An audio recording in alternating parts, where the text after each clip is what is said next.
السلام علیکم ناظرین، آج میں حضرت محمد صلی اللہ علیہ وسلم کی چند احادیث آپ کو سنانے جا رہا ہوں۔ اگر آپ حدیث کی ویڈیوز کو سننا پسند کرتے ہیں تو ہمارے چینل کو لازمی سبسکرائب کر لیں تاکہ آنے والی ہر نئی ویڈیو آپ کو بآسانی مل سکے۔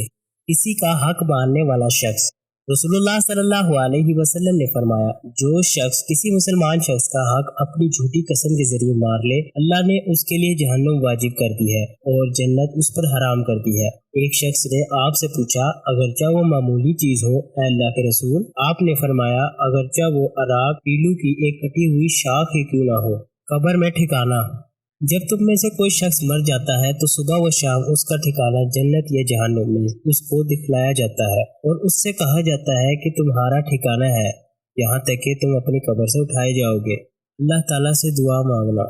تم اللہ تعالیٰ سے ایسی حالت میں دعا کیا کرو کہ تم قبولیت کا یقین رکھا کرو اور یہ جان رکھو کہ اللہ تعالیٰ غفلت سے بھرے دل سے دعا قبول نہیں کرتا۔ اگر ابن آدم کے پاس 2 وادیاں بھر کر بھی سونا ہو تو وہ تیسری وادی کی تمنا کرے گا۔ اس کا پیٹ صرف مٹی سے ہی بھرا جا سکتا ہے۔ ابن آدم کہتا ہے، میرا مال میرا مال۔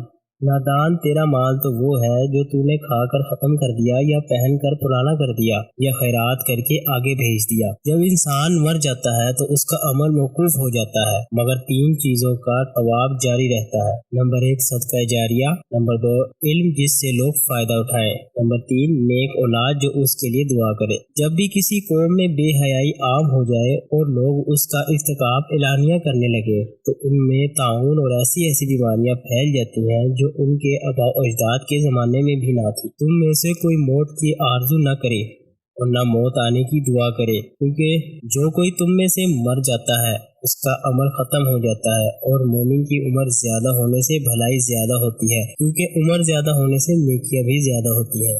امید کرتا ہوں آج کی ویڈیو آپ کو پسند آئی ہوگی۔ اسی طرح کی مزید اچھی ویڈیوز حاصل کرنے کے لیے ویڈیو کو لائک کیجیے گا اور چینل کو لازمی سبسکرائب کر لیں۔ آنے والی ہر نیکسٹ ویڈیو آپ کو ملتی رہے۔